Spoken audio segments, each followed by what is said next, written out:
ഞാൻ ഇന്നൊന്നും പറയുന്നില്ല. ഞാൻ ആവശ്യമുണ്ടെങ്കിൽ ഞാൻ നിങ്ങൾക്ക് തെളിവ് സഹിതം ഞാൻ എല്ലാം തരാം. പിന്നെ ഇന്ന് ഇവിടെ സംഭവിച്ചുകൊണ്ടിരിക്കുന്നത്, ഞാനിവിടെ വന്നു കഴിഞ്ഞപ്പോൾ ഞാൻ 5 ആഴ്ചയിൽ ഒരുപാട് മുന്നേറി ഞാനിവിടെ വിജയിച്ചുകൊണ്ടിരിക്കുകയാണ്. ഇത് കണ്ട് കുര്യൻ സാർ ഈ പത്തനംതിട്ട ഈ കോൺസ്റ്റിറ്റ്യുവൻസിക്ക് മുമ്പ് റീഅറേഞ്ച്മെന്റിന് മുമ്പ് ഈ ഏരിയയിലെ MP ഒക്കെ ആയിരുന്ന ഒരു വ്യക്തിയാണ്. 5-6 പ്രാവശ്യം ജയിച്ചൊരു വ്യക്തിയാണ്. ഈ ആന്റോ ആന്റണി ഇദ്ദേഹത്തിന്റെ ശിഷ്യനാണ്.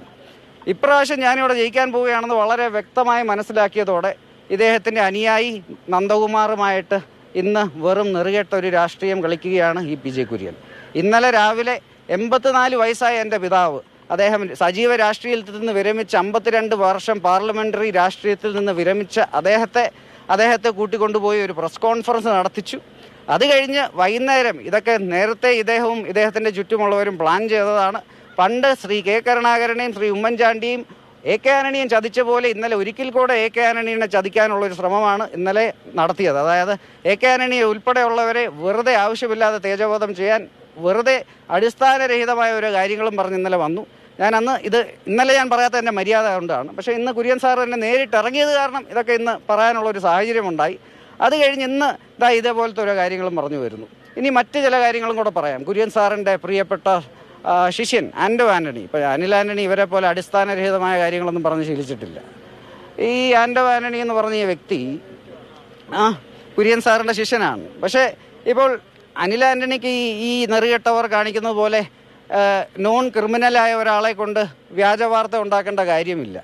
ഇത് വ്യാജമാണ്, ഇങ്ങനെ ഒരു കാര്യവും നടന്നിട്ടില്ല. ഇത് അനിൽ ആന്റണിയെയും AK ആന്റണിയെയും ഒരുമിച്ച് ചതിക്കാൻ ശ്രീ PJ കുര്യനും ഇദ്ദേഹത്തിൻ്റെ അനുയായികളും ചെയ്യുന്ന കാര്യങ്ങളാണ്. അതുപോലെ തന്നെ ഞാനിന്ന് ഇങ്ങനെ ഒരു സിറ്റുവേഷൻ ഉണ്ടാക്കിയായിരുന്നു ഞാൻ വളരെ വ്യക്തമായി പറയാം. ഇപ്പം ഞാൻ ഇവർ പറയുന്ന പോലെ അടിസ്ഥാനരഹിതമായ ആരോപണങ്ങൾ പറയുന്നൊരു വ്യക്തിയല്ല. ഞാൻ വളരെ വ്യക്തമായി പഠിച്ചതിന് ശേഷം മാത്രം പറയുന്നൊരു വ്യക്തിയാണ്. ഈ ആന്റോ ആന്റണി ഞാൻ പറഞ്ഞു, ഈ ആന്റോ ആന്റണി അദ്ദേഹം 3 ആഴ്ചകൾക്ക് മുമ്പ് തോക്കുമെന്ന് മനസ്സിലാക്കിയപ്പോൾ ചില ന്യൂനപക്ഷ വോട്ടുകൾക്ക് വേണ്ടി അദ്ദേഹം പാകിസ്ഥാൻ്റെ തീവ്രവാദ ശ്രമങ്ങളെ പോലും വെള്ളപൂശാൻ ശ്രമിച്ചൊരു വ്യക്തിയാണ്. ഞാൻ ഇന്നലെ പറഞ്ഞ പോലെ ഒരു ഡിഫൻസ് മിനിസ്റ്റർ ഒരു മുൻ ഡിഫൻസ് മിനിസ്റ്റർ, ഒരു മുൻ പ്രതിരോധ മന്ത്രി അദ്ദേഹത്തിന് വേണ്ടി സംസാരിക്കാൻ വന്നത് വളരെ മോശമായൊരു കാര്യമായി പോയി.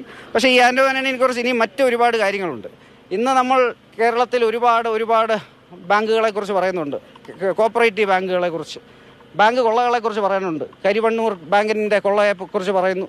കണ്ടല സഹകരണ ബാങ്കിലെ കൊള്ളയെക്കുറിച്ച് പറയുന്നു. ഇതുപോലെ നിരവധി ബാങ്ക് ഇവിടെ LDFും UDFിലെയും പല നേതാക്കൾ അവർ കൊള്ള നടത്തിക്കൊണ്ടേയിരിക്കുകയാണ്. അതുപോലെ ഈ പത്തനംതിട്ടയിലുമുണ്ട് നിരവധി കേസുകളുണ്ട്.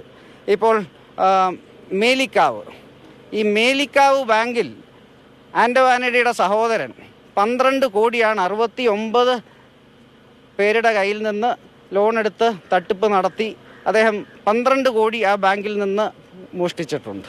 അതുപോലെ മറ്റൊരു ബാങ്ക് മൂന്നിലാവ് ബാങ്ക്, അവിടെ നിന്ന് 2 കോടി. ഇതുപോലെ ടീക്കോയിലെ ഒരു ബാങ്ക്, ഇങ്ങനെ 4 ബാങ്കുകളിലായിട്ട് ശ്രീ ആന്റോ ആന്റണിയും അദ്ദേഹത്തിൻ്റെ കുടുംബവും നിരവധി സഹകരണ ബാങ്കുകൾ കൊള്ളയടിച്ചുകൊണ്ടിരിക്കുന്ന ഒരു വ്യക്തിയാണ്. ഇത് കണ്ടലയും അതുപോലെ തന്നെ കരിവണ്ണൂരുമൊക്കെ പോലെ ഇതുവരെ ഇത് അങ്ങാടിയിൽ പാട്ടാക്കാത്തത് ഈ ആന്റോ ആന്റണിയെയും PJ കുര്യനെ പോലെ ഉള്ളവർ ഇവിടെ ഈ അഡ്ജസ്റ്റ്മെന്റ് രാഷ്ട്രീയത്തിൽ പോയിക്കൊണ്ടിരിക്കുന്നത് കാരണമാണ്. പക്ഷേ അനിൽ ആന്റണിക്ക് അഡ്ജസ്റ്റ്മെന്റ് രാഷ്ട്രീയമൊന്നുമില്ല. ഈ പറയുന്ന മേലിക്കാവ് അത് 12 കോടി തട്ടിച്ചതിൽ ഇപ്പോൾ എൻഫോഴ്സ്മെന്റ് ഡയറക്ടറിലേക്ക്, ഇപ്പം ഇവർ പറയുന്ന പോലെ എനിക്കെതിരെ NIA കേസോ ഈ കേസോ ഒന്നുമില്ല. എനിക്കെതിരെ ആകപ്പാടെ ഉള്ളൊരു ഒരേ ഒരു കേസ് 3-4 മാസങ്ങൾക്ക് മുമ്പ് ഇവിടെ ഹമാസിലെ ചില തീവ്രവാദികൾ, ഒരു ഹമാസ് എന്ന് പറഞ്ഞ ഒരു തീവ്രവാദി സംഘടനയിലെ ഒരാൾ ഇവിടെ വന്ന് സംസാരിച്ചപ്പോൾ വെർച്വലി അതിനെതിരെ ഞാൻ പ്രതികരിച്ചു. എനിക്കെതിരെ കേസ് വന്നു. അല്ലാതെ UPA സമയത്തോ NDA സമയത്തോ കഴിഞ്ഞ 20 വർഷമായിട്ട് 38 വയസ്സുള്ള ഞാനൊരു സ്റ്റാൻഫോർഡ് ബിരുദധാരി, ഞാൻ ഗ്ലോബലി എൻ്റെ രീതിയിൽ പ്രവർത്തിച്ചുകൊണ്ടിരിക്കുന്ന ഒരു വ്യക്തിയാണ്. ഇതുപോലത്തെ തറ പരിപാടികൾ പോകേണ്ട യാതൊരു ആവശ്യവും എനിക്കില്ല.